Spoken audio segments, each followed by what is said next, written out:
పై స్థాయిలో చంద్రబాబు అవినీతి చేస్తే కింద స్థాయిలో జన్మభూమి కమిటీలు అవినీతికి చిరునామాగా మారాయన్నారు కాటసాని రాంభూపాల్ రెడ్డి. పాణ్యం వైఎస్ఆర్సీపీ అభ్యర్థిగా నియోజకవర్గంలో ఎన్నికల ప్రచారం నిర్వహించారు. రాష్ట్రంలో జగన్ ప్రభంజనం కొనసాగుతుందన్నారు. 5 ఏళ్ల తెలుగుదేశం ప్రభుత్వంలో ప్రజలు చంద్రబాబు అరాచక పాలన చూశారంటున్న కాటసానితో మా correspondent Shankar face to face. పూలదండలతో స్వాగతం పలుకుతూ ఆత్మీయ అభినందనం పలుకుతున్నటువంటి పరిస్థితి ఉంది. సార్, మీరు గ్రామాల్లో వస్తుంటేనే పెద్ద ఎత్తున జనం అందరూ కూడా సొంత ఇంటి మనిషి వచ్చినటువంటి ఆత్మీయంగా పలకరిస్తున్నారు. ఎలా సాగుతుంది మీ ఎన్నికలలో ప్రచారం అంతా? ఎలా సాగుతుంది, ఎలా అనిపిస్తుంది? ఇప్పుడు పాణ్యం నియోజకవర్గ ప్రజలు నన్ను ఒక ఎమ్మెల్యేగా చూడడం లేదు.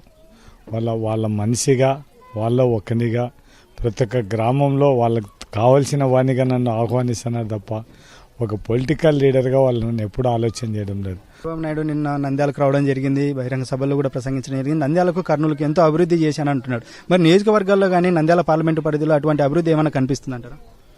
చంద్రబాబు నాయుడు గారు ఒకటి తెలుసుకోవాలి, కర్నూలు జిల్లా అభివృద్ధి ఎక్కడ జరిగిందంటే తెలుగుదేశం ఇన్ఛార్జీలు, తెలుగుదేశం పార్టీ ఇంకొక పార్టీలో గెలిచి ఇంకొక పార్టీలో పోయిన నాయకుల మాటలు, వాళ్ళు ఏమడుగుతే అది శాసించి ఆ పనులు చేసే స్థాయికి కర్నూలు జిల్లా ఎదిగింది తప్ప పేద ప్రజలకు ఉపయోగపడేది ఏ స్థాయిలో కూడా ఎదగలేదు.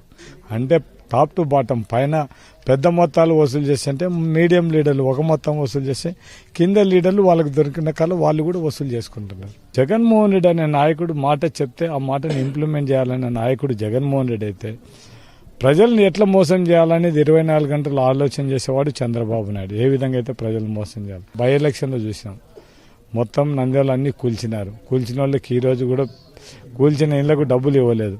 ఇప్పటికి 2.5 సంవత్సరం అయింది. మొత్తం చాలా అట్టహాసంగా మొత్తం వర్కులు స్టార్ట్ చేశారు.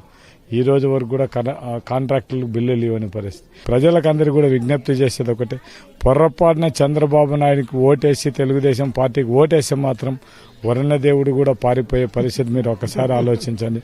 వర్షాలు కావాలా, మంచి కాలం కావాలంటే జగన్మోహన్ రెడ్డికి ఓటేమని మాత్రం ప్రజలకు విజ్ఞప్తి చేస్తారు. చూస్తున్నాం, టీడీపీ పాలనలో చంద్రబాబు నాయుడు నుంచి జన్మభూమి కమిటీలు కింది స్థాయి వరకు అవినీతిమయం అయిపోయిందని చెప్పి కాటసాని రాంభూపాల్ రెడ్డి చెప్తున్నాడు.